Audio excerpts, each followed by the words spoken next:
Sabe quando a gente pensa em energia solar? A primeira coisa que vem na cabeça são aqueles painéis bonitões no telhado, né? Eles levam toda a fama. Mas olha, o verdadeiro cérebro da coisa toda, a peça que faz a mágica acontecer de verdade, geralmente fica escondidinho. É esse mistério que a gente vai desvendar agora. Ok, os painéis estão escolhidos. Mas e aí? Achar que essa é a parte mais importante é só metade da história. Porque o que de fato converte a luz do sol na energia que liga a TV, a geladeira, tudo em casa, é o inversor. E pode acreditar, escolher o inversor certo talvez seja a decisão mais crucial de um projeto de energia solar. E nessa disputa, a gente tem dois grandes concorrentes. De um lado, o inversor string, que funciona como um único cérebro, um maestro para todos os painéis. Do outro lado, o microinversor, que é como se cada painel ganhasse um cérebro próprio, individual. É basicamente uma briga entre um comando centralizado e uma inteligência distribuída. Certo, mas qual é a função desse tal cérebro do sistema? Bom, a missão principal é a mesma para os dois. Pegar a energia que os painéis produzem, que é a chamada corrente contínua, ou CC, e transformar em corrente alternada, a CA, que é a energia que a gente usa em casa. A missão é a mesma. Só que o jeito que cada um faz isso, aí é que o jogo muda completamente. A diferença, no fundo, está toda na arquitetura do sistema.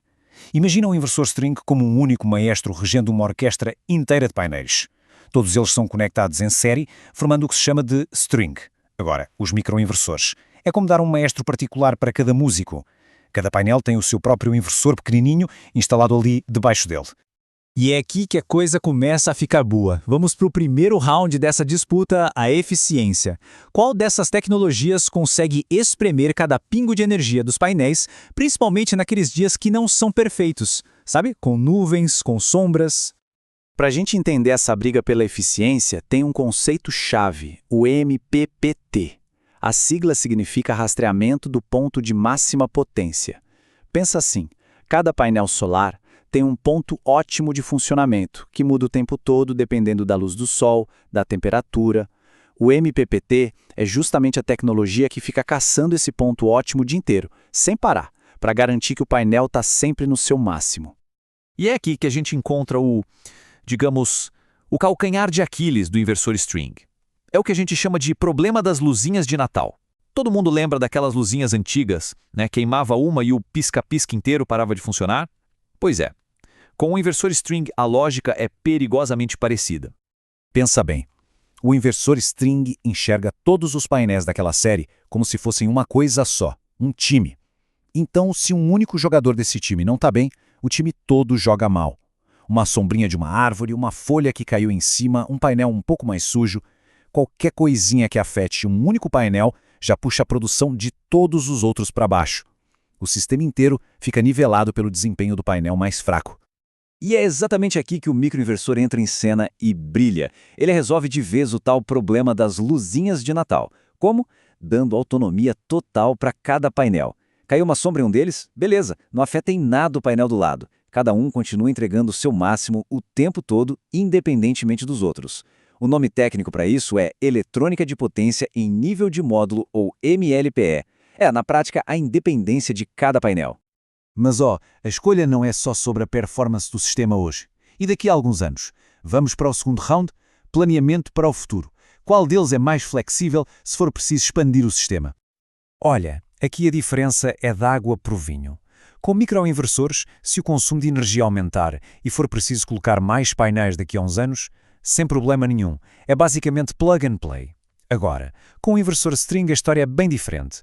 A expansão pode significar ter que trocar o inversor central por um mais potente e ainda por cima ter a dor de cabeça de achar painéis novos que sejam compatíveis com os antigos.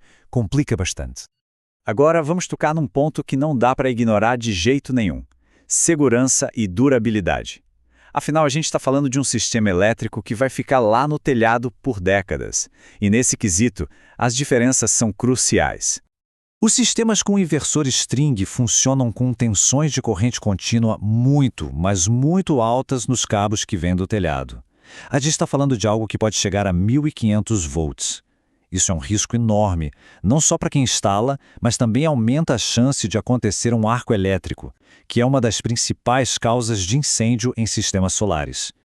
Agora, olha só o contraste. O microinversor já faz a conversão para corrente alternada ali mesmo, debaixo do painel. Qual o resultado disso? A tensão de corrente contínua que fica circulando no telhado é muito mais baixa. Geralmente fica abaixo de 80 volts. É um sistema que, por natureza, já é muito mais seguro. E essa tensão mais baixa traz uma vantagem de segurança gigantesca. Pensa numa emergência, tipo um incêndio. Os bombeiros precisam ter 100% de certeza que o sistema solar está desligado para poderem trabalhar. Os microinversores já fazem isso automaticamente. Eles já nascem com essa função. Eles cumprem as normas de segurança mais rigorosas do mundo, como a chamada Rapid Shutdown, ou desligamento rápido, que serve justamente para proteger as equipas de emergência. E a durabilidade? Bom, aqui a diferença também é bem grande. Os painéis solares são feitos para durar aí uns 25, 30 anos. E os microinversores são projetados para ter a mesma vida útil, para acompanhar os painéis. Já o inversor string, a vida útil dele é bem menor, entre 10 e 15 anos. O que significa que ele quase com certeza vai precisar ser trocado pelo menos uma vez durante a vida do sistema. É um custo futuro que tem que entrar na conta. E olha, nada demonstra mais a confiança que o fabricante tem no produto do que o tempo de garantia, não é? As garantias de um inversor string geralmente ficam ali, entre 5 e 7 anos, já as dos microinversores podem chegar a 25 anos. Isso é um reflexo, claro, da durabilidade que se espera de cada um. Tá, tudo bem.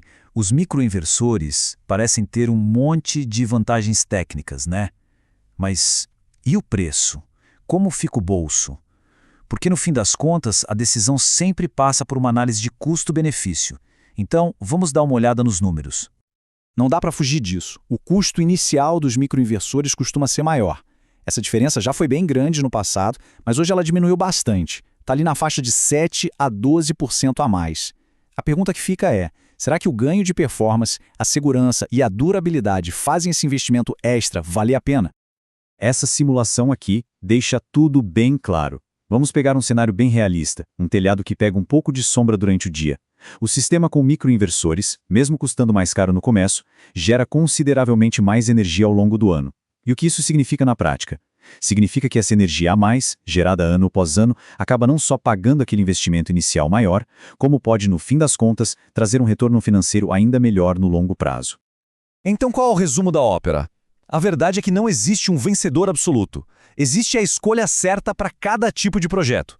Se o telhado tem sombras, se tem várias águas, vários ângulos diferentes, ou se existe a intenção de aumentar o sistema no futuro, os microinversores são sem dúvida a escolha mais inteligente. Por outro lado, se o telhado é grande, simples, sem nenhuma sombra e o orçamento está bem apertado, o inversor string ainda pode ser uma opção válida, especialmente em instalações comerciais maiores. Então, no final, a escolha não é sobre qual tecnologia é a melhor de forma geral, mas sim qual é a melhor para um determinado projeto. É preciso colocar na balança o custo inicial contra o valor que se ganha no longo prazo. É pesar a simplicidade contra a performance otimizada. A pergunta que fica é, o cérebro do sistema solar precisa ser um grande comando central ou uma rede inteligente e distribuída?